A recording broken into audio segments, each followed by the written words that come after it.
Hello guys, welcome to English Baba channel. Today we are going to discuss MCQs of chapter 6 class 10 that is life processes. तो जल्दी से video को like कीजिए और जो लोग चैनल पर नए आए हैं प्लीज़ इसको सब्सक्राइब कीजिए। अब भाई हम जो सब्जेक्ट पढ़ने जा रहे हैं हमें ये तो पता होना चाहिए कि उसके फाउंडर कौन है, बनाया किसने है वो subject. So let's know it. Who is known as father of biology? Option A, Mendel. Option B, R.H. Whittaker. Option C, Aristotle. And option D, Charles Darwin. Here the correct answer is option C, Aristotle. जो mister Aristotle हैं उन्हें कहा जाता है father of biology. Okay, so let's start today's topic. Question first, in which group of the organisms the food material is broken down outside the body? ऐसे कौन से organisms होते हैं जिनके अंदर जो खाना है वो बॉडी के बाहर ब्रेक होता है? तो आइए देखते हैं। Option A, mushroom, green plants, amoeba. अब भाई ग्रीन प्लांट्स आ गया तो आप देखते ही समझ गए कि ग्रीन प्लांट्स के तो अंदर ही होता है, बाहर कुछ नहीं होता है। ऑप्शन बी देखते हैं, यीस्ट, मशरूम, ब्रेड मोल्ड। अब ये तीनों जो ऑर्गेनिजम्स हैं इनका जो फूड है वो बॉडी के बाहर ब्रेक डाउन होता है। तो here the correct option is option B.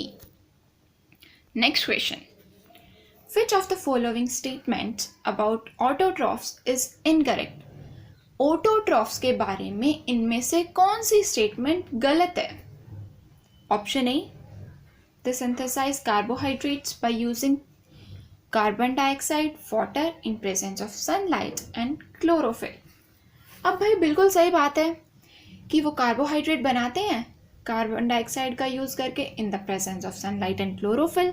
Second, they store carbohydrates in form of starch. अब भाई पौधों के अंदर जो फूड है वो स्टार्च की फॉर्म में ही होता है, ये भी बिल्कुल सही है। Option C, they convert carbon dioxide and water into carbohydrates in absence of sunlight। अब यहाँ बात कुछ गड़बड़ लग रही है। अभी तो हमने कहा कि वो कार्बोहाइड्रेट बनाते हैं इन प्रेजेंस ऑफ सनलाइट, लेकिन यहाँ पे आ गया absence of sunlight. So here the correct option is C. Next question, which of these reactions occur in photosynthesis? इनमें से कौन सी रिएक्शन फोटोसिंथेसिस में होती है? Option A, carbon dioxide is reduced and water is oxidized. Option B, water is reduced and carbon dioxide is oxidized. Option C, carbon dioxide and water are oxidized. Option D, carbon dioxide and water are reduced. Last वाले दोनों को तो देखना ही नहीं है हमें, दोनों चीज़ें थोड़ी ऑक्सीडाइज और रिड्यूस होती हैं। अब बचा ऑप्शन ए और ऑप्शन बी। तो ऑप्शन ए, जो कार्बन डाइऑक्साइड है वो रिड्यूस हो जाता है और वाटर जो है वो ऑक्सीडाइज हो जाता है। तो यहाँ पे जो करेक्ट ऑप्शन है वो है ए। ओके, तो नेक्स्ट क्वेश्चन देखते हैं। Next question is, few drops of iodine solution were added to rice water, the solution turn blue black in colour, this indicates rice water has. अगर ऐसा कभी भी होता है किसी भी चीज़ में आयोडीन सॉल्यूशन डालने से अगर उसका कलर ब्लू या ब्लैक हो जाता है तो that means it indicates the presence of starch, मतलब वहाँ पे स्टार्च यानी कार्बोहाइड्रेट प्रेजेंट है। तो here the option C is correct. Next question, which part of the alimentary canal receives bile from the liver? Alimentary canal का कौन सा part bile को रिसीव करता है? तो दैट इज स्मॉल इंटेस्टाइन। अब आपने डाइजेस्टिव सिस्टम तो पढ़ा ही होगा। जब स्टमक से फूड स्मॉल इंटेस्टाइन में जाता है तो वहाँ पे वो एसिडिक होता है क्योंकि स्टमक में प्रेजेंस होता है HCl एसिड। तो उस एसिडिक pH को चेंज करने के लिए बाइल जूस की ज़रूरत होती है। तो बाइल जो है वो लीवर से स्मॉल इंटेस्टाइन में आता है। Option B is correct. Next question, choose the function of pancreatic juice from the following। pancreatic juice का इनमें से क्या फंक्शन होता है? trypsin digest proteins and lipase digest carbohydrates। अरे भाई लाइपेज कार्बोहाइड्रेट को डाइजेस्ट नहीं करता, ऑप्शन बी देख लेते हैं। ट्रिप्सिन डाइजेस्ट इमल्सिफाइड फैट्स, ये भी गलत हो गया। अब ट्रिप्सिन जो है वो फैट्स को डाइजेस्ट नहीं करता, option C. Trypsin and lipase digest fats, अब जब वो डाइजेस्ट करता ही नहीं है फैट को ट्रिप्सिन, तो ऑप्शन सी भी गलत हो गया। And the last option is trypsin digest proteins and lipase digest emulsified fats, ये बिल्कुल ठीक बात है। जितने भी आपके एंजाइम हैं जैसे पेप्सिन है या ट्रिप्सिन है, ये सब प्रोटीन को डाइजेस्ट करते हैं। सो here the correct option is option D. आइए नेक्स्ट क्वेश्चन देखते हैं। The correct sequence of anaerobic respiration, ऐसी रेस्पिरेशन जिसमें ऑक्सीजन की ज़रूरत नहीं होती है, एब्सेंस ऑफ ऑक्सीजन में जो होती है, दैट इज़ एनारोबिक रेस्पिरेशन। तो करेक्ट सीक्वेंस क्या है उसकी? Here the option B is correct. Glucose जो है वो पायरुवेट में चेंज होता है एंड देन पायरुवेट से इथेनॉल और कार्बन डाइऑक्साइड बनता है। तो ये है एनारोबिक रेस्पिरेशन की sequence. Next question is which of the statements is correct regarding bile. अब बाइल जूस के बारे में इनमें से कौन सी स्टेटमेंट ठीक है? Option A, secreted by duct and stored in liver. Option B, secreted by liver and stored in bile duct. Option C, secreted by liver and stored in gallbladder. Option D, secreted by gallbladder and stored in liver. तो यहाँ पे जो option ठीक है that is option C. Bile juice जो है वो liver secrete करता है और स्टोर होता है गॉल ब्लैडर में। बाइल डक्ट तो उसको ट्रांसफर करती है। Okay, next question. The cellular energy reserves in autotrophs are. हम पहले भी बात कर चुके हैं कि ऑटोट्रॉफ्स यानी ग्रीन प्लांट्स जो हैं जनरली वो अपना फूड किस फॉर्म में स्टोर करते हैं? That is starch, option B. Next question. The breakdown of pyruvate into carbon dioxide, energy and water takes place in. अब बच्चा जानता है कि एनर्जी कहाँ पे प्रोड्यूस होती है? माइटोकॉन्ड्रिया में, इसीलिए उसे पावर हाउस ऑफ सेल भी कहा जाता है। तो here the correct answer is option A, mitochondria. Next question देखते हैं। When air is blown through lime water it turns milky because of. जब भी आप लाइम वाटर से एयर पास करते हो तो वो मिल्की हो जाता है, क्यों? क्योंकि CO2 की प्रेजेंट के कारण। जब भी CO2 लाइम वाटर से पास होगी तो वो उसको मिल्की बना देती है। तो option 2, option B is correct. Next question. During respiration exchange of gases takes place in. Respiration के दौरान गैसेस का एक्सचेंज कहाँ होता है? Option A, trachea and larynx. Option B, alveoli of lungs. Option C, alveoli and throat. Option D, throat and larynx. अब आप सबको पता होना चाहिए, अगर आपने रेस्पिरेशन का टॉपिक पढ़ा है तो जो ऑक्सीजन या फिर गैसेस का जो एक्सचेंज होता है वो एल्वियोलाई के अंदर होता है डिफ्यूजन की प्रोसेस से। तो here the correct option is B. Next question देखते हैं। What prevents back flow of blood during contraction. जब कॉन्ट्रैक्शन होता है जब आपके जो हार्ट में, तो उस टाइम पे ब्लड को वापस जाने से उसके ब्लैक फ्लो को कौन रोकता है? Option A, walls in heart. Option B, thick muscular walls of ventricles. Option C, thin walls of atria. And option D, all. नहीं भाई, ये सब नहीं रोकते हैं, इनमें से कोई एक ही है, that is option A, walls in heart. हमारे हार्ट में दो तरह की वॉल्स होती हैं, bicuspid and tricuspid. Bicuspid and tricuspid. Okay, तो ये जो वॉल्स होती हैं ये ब्लड के बैक फ्लो को रोक देती हैं। एक लेफ्ट साइड प्रेजेंट होती है हार्ट के और एक राइट साइड प्रेजेंट होती है। इन्हीं के ओपनिंग और क्लोजिंग, इन्हीं के खुलने और बंद होने से जो हमारा हार्ट है वो लब और डब की साउंड प्रोड्यूस करता है। ओके, नेक्स्ट क्वेश्चन देखते हैं। During deficiency of oxygen in tissues of humans, pyruvic acid is converted into lactic acid in. अगर ऑक्सीजन की कमी हो जाती है तो हमारे ह्यूमन बींग्स के टिश्यूज़ में जो पायरुविक एसिड है वो लैक्टिक एसिड में चेंज हो जाता है. कौन सी जगह पे? ऐसा होता है साइटोप्लाज्म में. तो है the option A is correct. Next question. What is the approximate length of an alimentary canal? अब इसमें कुछ समझाने का है नहीं, 9 मीटर होती है, तो option D is correct. Next question. Which of the following statements are true about respiration? Option A, during inhalation, ribs move inward and the diaphragm is raised. कुछ अटपटा सा लगा. इनहेलेशन में यानी जब हम सांस अंदर लेते हैं तो रिब्स इनवर्ड मूव करती हैं?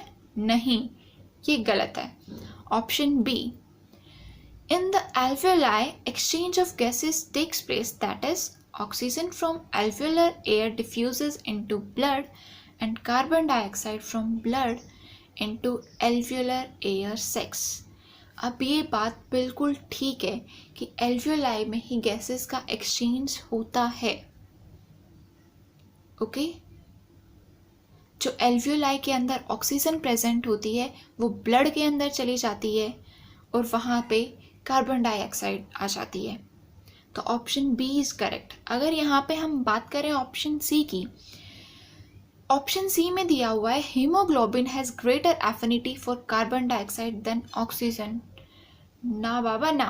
अगर ऐसा होता, मान लो कार्बन डाइऑक्साइड की ज़्यादा एफिनिटी होती ऑक्सीजन के कंपैरिजन में हीमोग्लोबिन के साथ जुड़ने की, तो फिर भाई ऑक्सीजन तो जा ही नहीं पाते उसके साथ.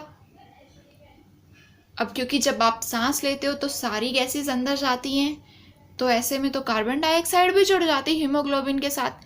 लेकिन क्योंकि ऑक्सीजन की एफिनिटी हीमोग्लोबिन के साथ जुड़ने की ज़्यादा है, इसीलिए कार्बन डाइऑक्साइड नहीं जुड़ पाती है.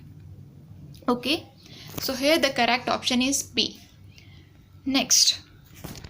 Single circulation, that is blood flows through the heart only once during one cycle of passage through the body is exhibited by. Single circulation कौन से एनिमल्स में होता है ये पूछना चाह रहे हैं. फॉर एग्जाम्पल अब अगर हम बात करें ह्यूमन बींग्स, तो हमारी बॉडी में होता है डबल सर्कुलेशन भाई.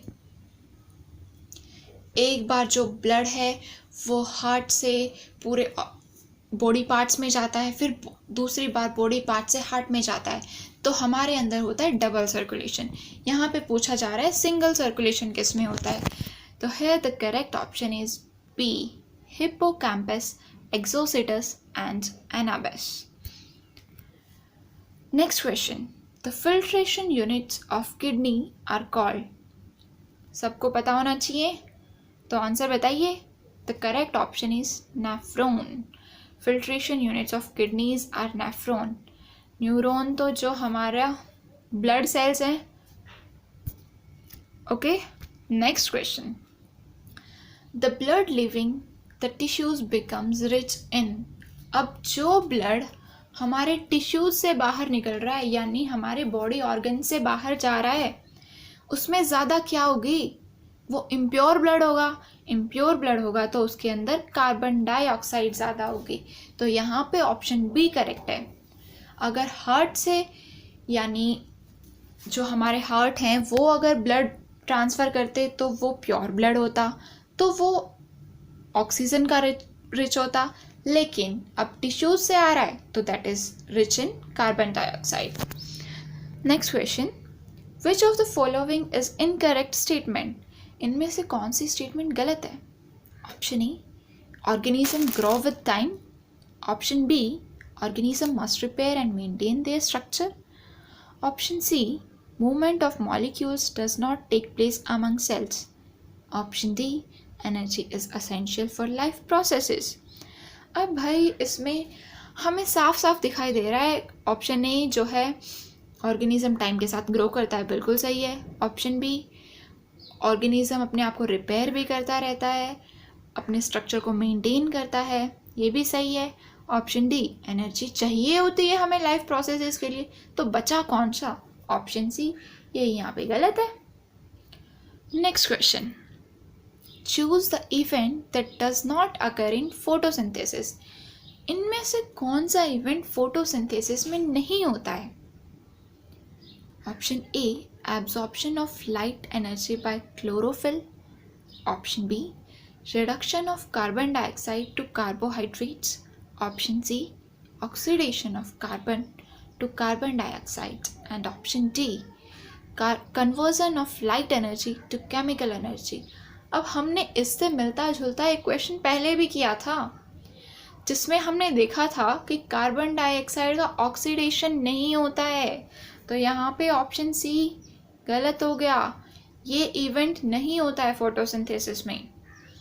नेक्स्ट क्वेश्चन देखते हैं, which process and converts light energy to chemical energy. एक ऐसी प्रोसेस जो लाइट एनर्जी को केमिकल एनर्जी में कन्वर्ट कर देती है, तो दैट इज फोटोसिंथेसिस। अब फोटोसिंथेसिस सनलाइट को ट्रैप करके फूड बनाती है ना, तो option B is correct. Move to the next question, which of these is the simplest form of food. अगर आपसे पूछा जाता है कि सिंपलेस्ट फॉर्म कौन सा है, फूड का सबसे साधारण फूड कौन सा है, तो सबको पता है ग्लूकोज होता है जो हमें इंस्टेंट एनर्जी देता है। इसीलिए जब आपकी एनर्जी बहुत ज़्यादा लो होती है तो आप ग्लूकोज को पानी में डिज़ोल्व करते हैं और पी लेते हैं और जल्दी से आपके अंदर एनर्जी आ जाती है। तो hair option D is correct. Next question देखते हैं, the contraction and expansion movement of walls of the food pipe is called. अब जो हमारी फूड पाइप है उसका नाम है ईसोफेगस।